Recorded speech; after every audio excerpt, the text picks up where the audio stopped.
My name is Hannah, and I'm 34 years old. For the past 5 years, I've been working at the National Archives and Records Administration. It's a job I've always enjoyed, surrounded by history and important documents. But lately, I've been feeling like something's missing in my life. I lost my parents when I was in my early 20s. It was a car accident, sudden and devastating. Since then, I've been on my own, throwing myself into my work and trying not to think about how lonely I felt. But as I approached my mid-30s, I couldn't ignore it anymore. I wanted a family of my own. "Hannah, you coming to the break room? We're having cake for Jim's birthday," my colleague, Lisa, called out.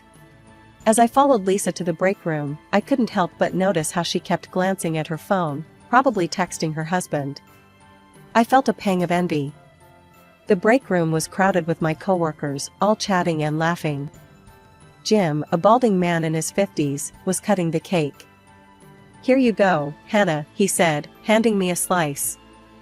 "You know, my nephew's about your age. Single too. Maybe I should introduce you too?" I forced a smile. "Thanks, Jim, but I'm okay." This wasn't the first time a coworker had tried to set me up.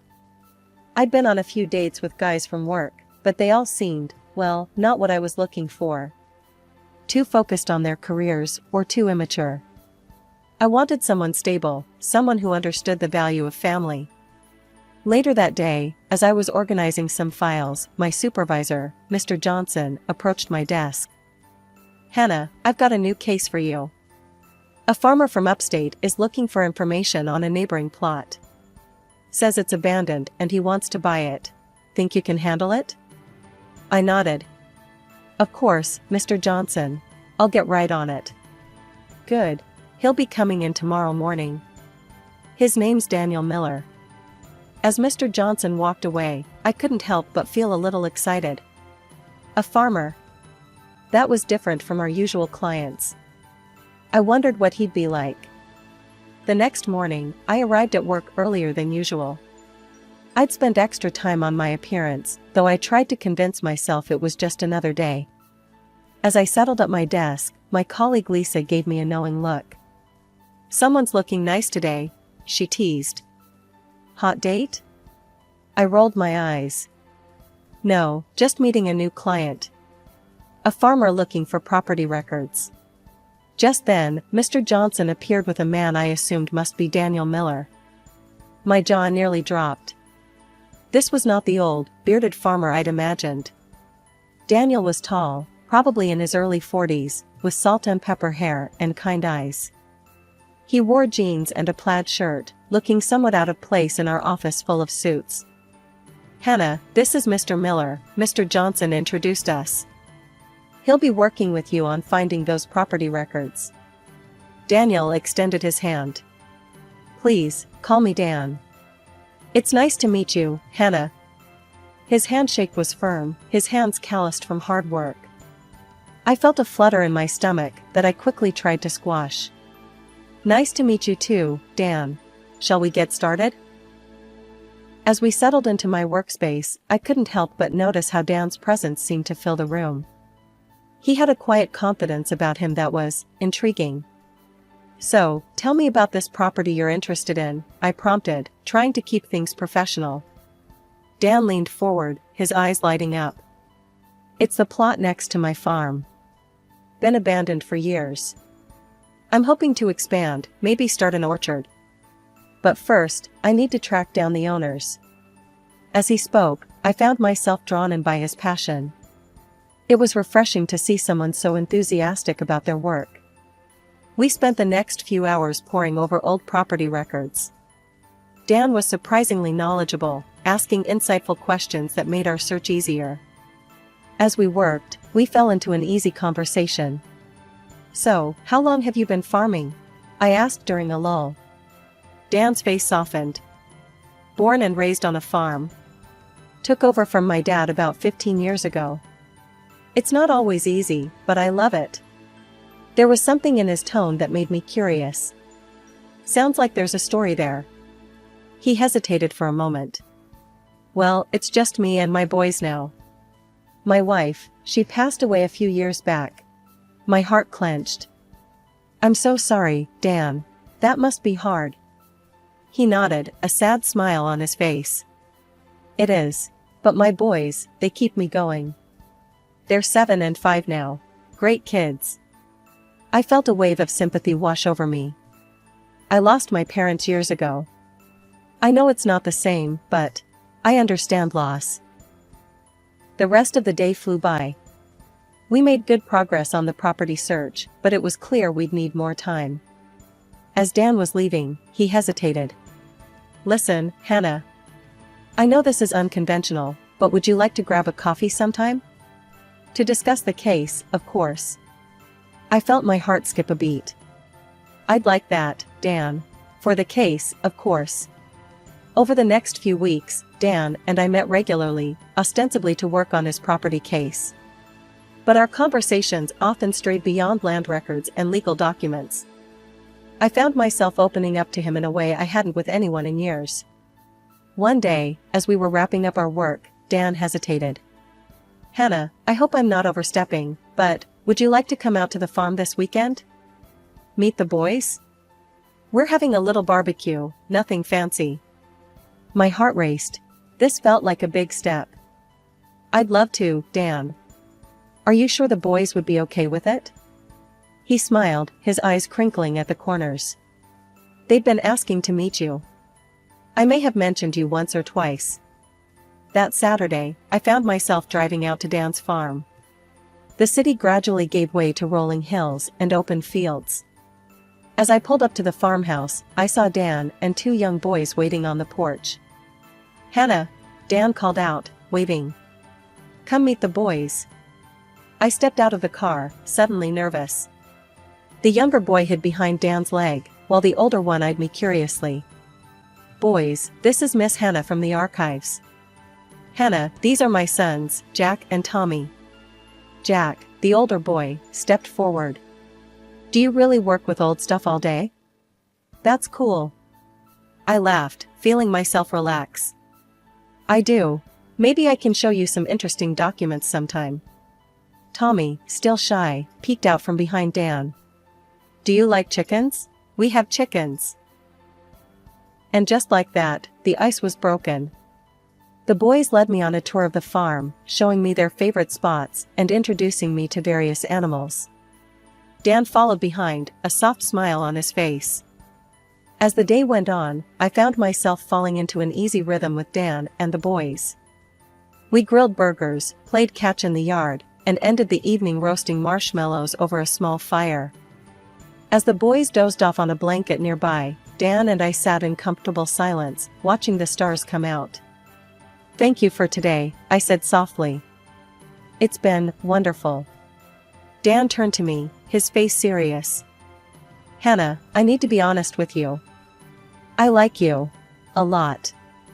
And I think you might feel the same.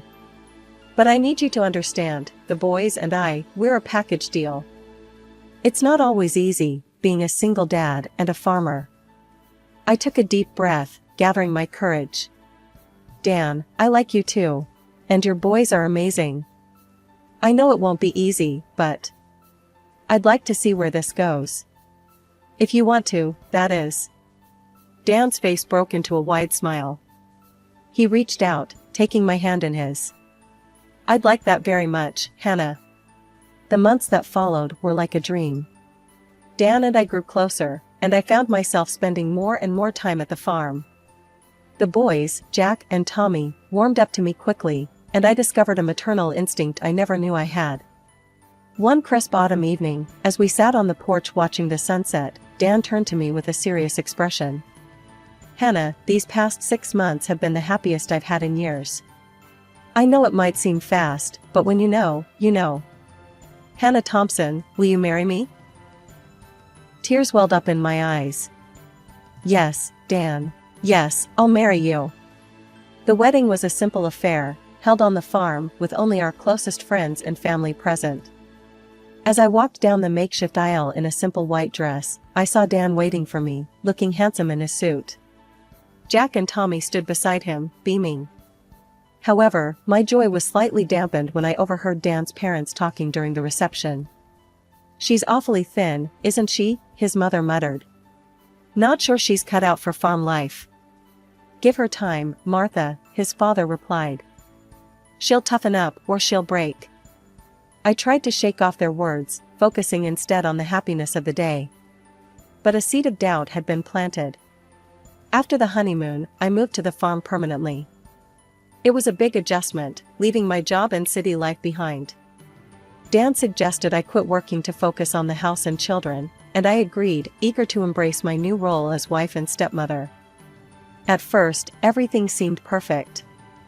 I threw myself into farm life, learning to cook hearty meals, tend to the vegetable garden, and even help with some of the lighter farm work. The boys seemed to thrive under my care, and I loved reading to them at night and helping with their homework. But as weeks turned into months, I began to feel the strain. The work was endless and grueling.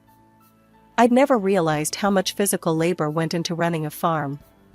My hands, once soft from office work, became calloused and rough. Dan's parents, who lived nearby, were frequent visitors. His mother, Martha, took every opportunity to criticize my efforts. You call this a proper farm breakfast? She'd scoff at my attempts at cooking. In my day, we'd have had 3 different kinds of meat on the table by now. I tried to brush off her comments, but they stung. Dan, busy with the farm work, seemed oblivious to my struggles. One particularly difficult day, as I was struggling to wrangle a stubborn cow into the barn, Dan called out from the tractor. Come on, Hannah, put your back into it. Food doesn't just appear on the table, you know. I bit back a retort, feeling a mix of frustration and hurt. This wasn't the life I had imagined when I said I do. That night, as I looked at myself in the mirror, I barely recognized the woman staring back at me. I'd lost weight, my hair was a mess, and there were dark circles under my eyes. The manicured nails and styled hair of my city life seemed like a distant memory. As the months wore on, the demands of farm life began to take their toll. I was up before dawn each day, preparing breakfast for Dan and the boys, packing lunches, and then diving into a never-ending list of chores. Feeding animals, cleaning coops and stalls, helping with the crops, it was relentless. One particularly grueling day, I woke up feeling awful. My head was pounding, and I could feel a fever coming on. But as I lay in bed, contemplating calling in sick, to whom, I wasn't sure, I heard a sharp knock at the bedroom door. Hannah, are you planning to sleep all day? It was Martha, my mother-in-law. I groaned, forcing myself to sit up. I'm not feeling well, Martha. I think I might have a fever. She burst into the room, her face a mask of disapproval. Nonsense. In this family, only death is an excuse not to work. Now get up and make me some breakfast. Then there's work to be done in the yard. Stunned and feeling too weak to argue, I dragged myself out of bed. As I mechanically prepared Martha's breakfast, I could feel my body protesting every movement. Here you go, I said, placing a plate of eggs and bacon in front of her. She took one bite and grimaced. Overcooked. But it'll have to do. Now get out there and earn your keep. I stumbled out into the yard, my vision blurry and my body aching. The world seemed to spin as I made my way to the chicken coop. As I bent down to clean it out, a wave of nausea hit me. I barely made it out of the coop before vomiting. Wiping my mouth, I looked up to see Dan watching me from the tractor. You okay? He called out. I shook my head weakly. I think I'm sick, Dan. I need to lie down. He frowned. We can't afford for you to be sick right now, Hannah. The work needs to get done. Just push through it. Tears stung my eyes as I watched him turn back to his work. I felt so alone, so unsupported. This wasn't the man I'd fallen in love with. That night, as I lay in bed, my fever raging, it was Jack and Tommy who took care of me. They brought me water and cold compresses, their little faces creased with worry. Are you gonna be okay, Hannah? Tommy asked, his voice small. I managed a weak smile. I'll be fine, sweetheart. Thank you for taking care of me. As the boys left the room, I heard Dan's voice in the hallway. Boys, leave Hannah alone. She needs to rest so she can get back to work tomorrow. In that moment, something inside me snapped.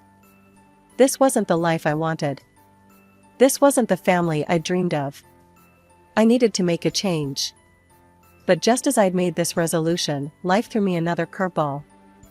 A few weeks later, as I was getting ready for another day of endless chores, a wave of nausea hit me.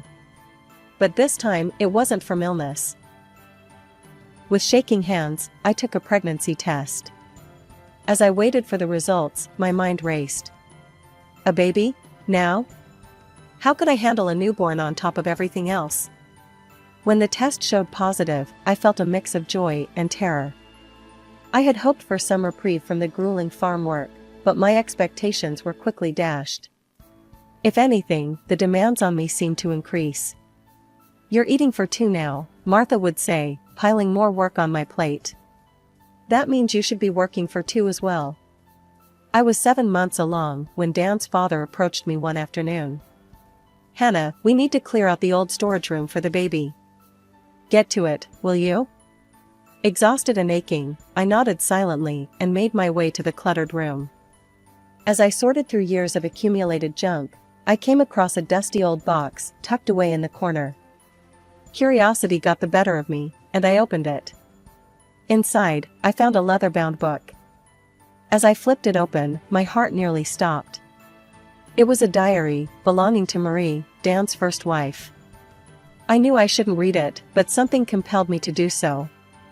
As I began to read, tears started streaming down my face. Marie's words painted a picture of a life not unlike my own: endless work, constant criticism, and a husband who seemed oblivious to her struggles. But as I read on, the entries became darker.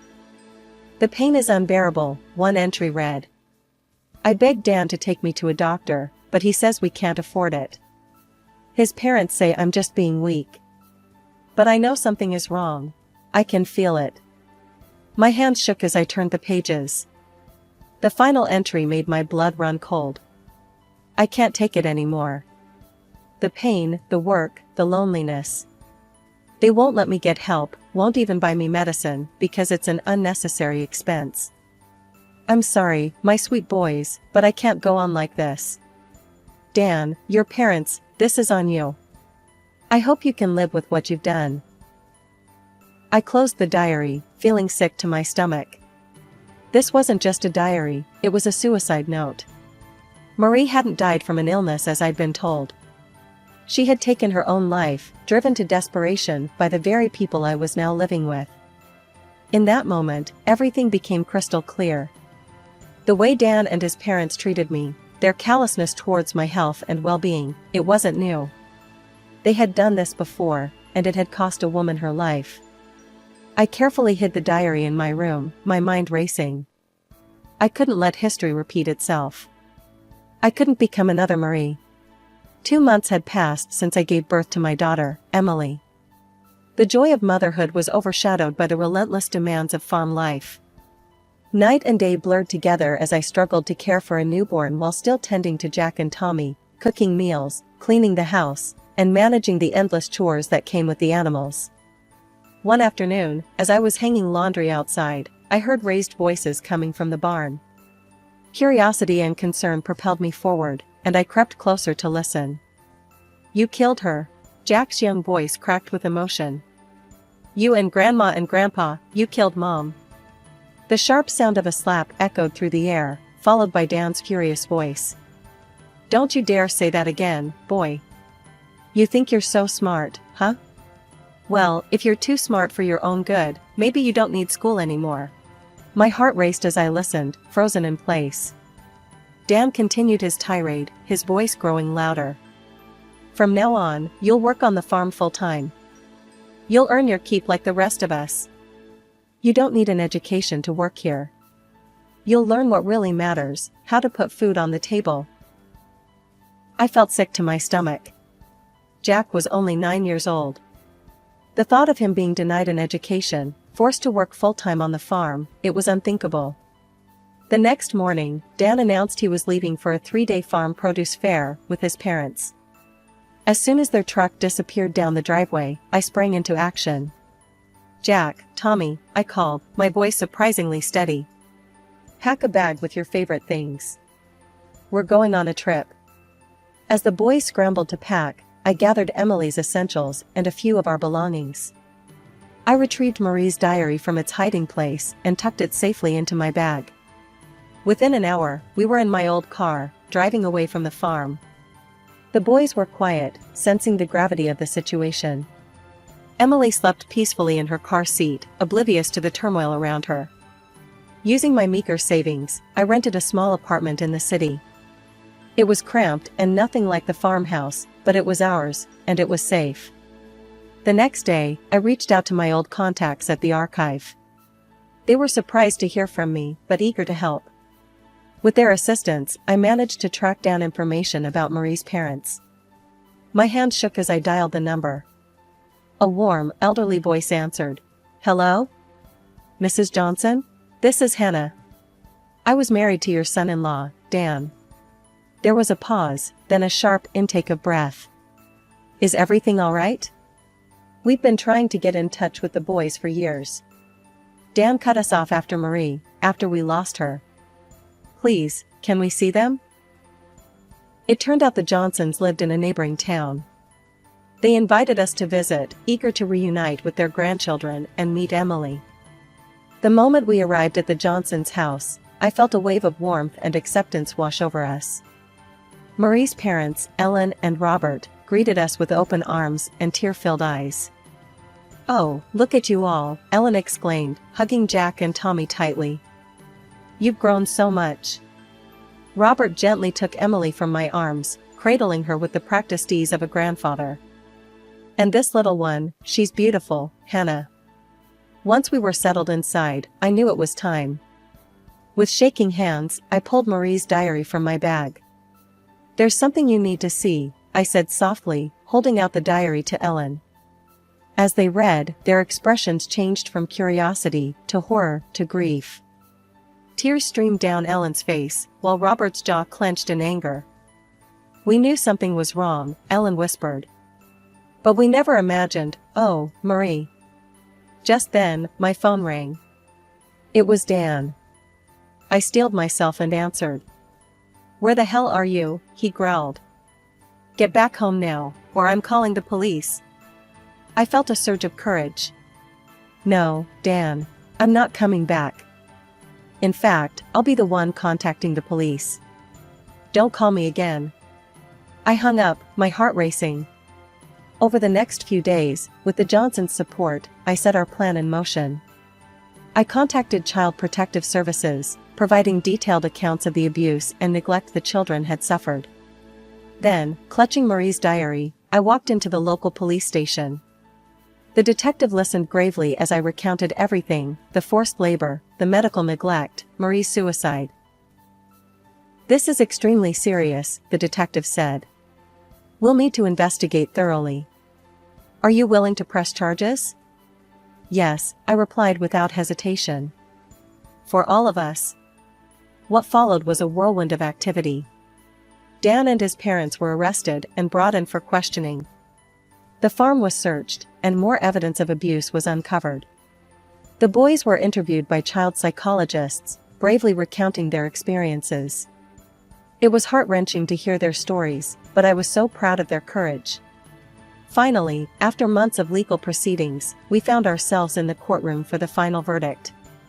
I sat between Ellen and Robert, holding Emily close, with Jack and Tommy on either side of us. The judge's voice rang out clearly.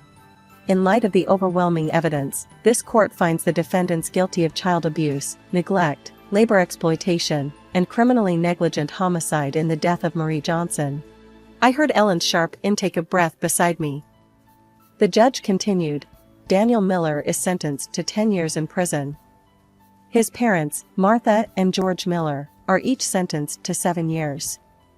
As the gavel came down, I felt a complex mix of emotions, relief, vindication, sadness, and hope. I looked at the boys, seeing a weight lift from their young shoulders. In the aftermath of the trial, our lives began to take on a new shape. Marie's parents were godsends. They opened their home to us, providing a safe haven as we navigated the choppy waters of our new reality. "Your family now, Hannah," Ellen said one evening, as we sat on their porch watching the kids play in the yard. "We're here for you, whatever you need." Their support was unwavering. They helped with childcare during the seemingly endless court proceedings and meetings with lawyers. Robert would often take Jack and Tommy fishing, giving them a chance to just be kids again. Ellen doted on baby Emily, singing her the same lullabies she once sang to Marie. With their encouragement, I hired a skilled divorce lawyer. The Johnsons insisted on covering the legal fees. The divorce proceedings were mercifully straightforward, given Dan's incarceration. When it was finalized, I was awarded full custody of all 3 children and substantial compensation from Dan's assets. As much as I appreciated the Johnsons' hospitality, I knew it was time for us to stand on our own feet. Using part of the settlement money, I rented a comfortable apartment in the city, close to my old workplace and a well-regarded school. The day I walked back into the National Archives felt like coming home. My colleagues welcomed me with open arms, and my boss was more than accommodating about my need for a flexible schedule. Enrolling the kids in school was a bittersweet moment. Jack and Tommy were excited but nervous, having been out of formal education for so long. Emily started at a nearby daycare. I'll never forget the lump in my throat as I watched them all head off that first morning, their backpacks seeming too big for their small shoulders. Ellen and Robert were frequent visitors, their presence a constant reminder that we weren't alone. They doted on all 3 children equally, showering them with the grandparental love they'd been denied for so long. One Sunday afternoon, as we all sat around the living room after a big family lunch, Robert cleared his throat. "Hannah, Ellen and I have been talking," he began, looking slightly nervous. "We've updated our will. We want you and the kids to be taken care of, no matter what happens." I was stunned. "But I'm not." Ellen reached out and squeezed my hand. "You're our daughter now, Hannah. And those are our grandchildren. We want to make it official." Tears welled up in my eyes as the magnitude of their gesture hit me. This was what family was supposed to be, unconditional love and support. As I looked around the room at the faces of my children and these 2 wonderful people who had embraced us so completely, I felt a sense of peace settle over me.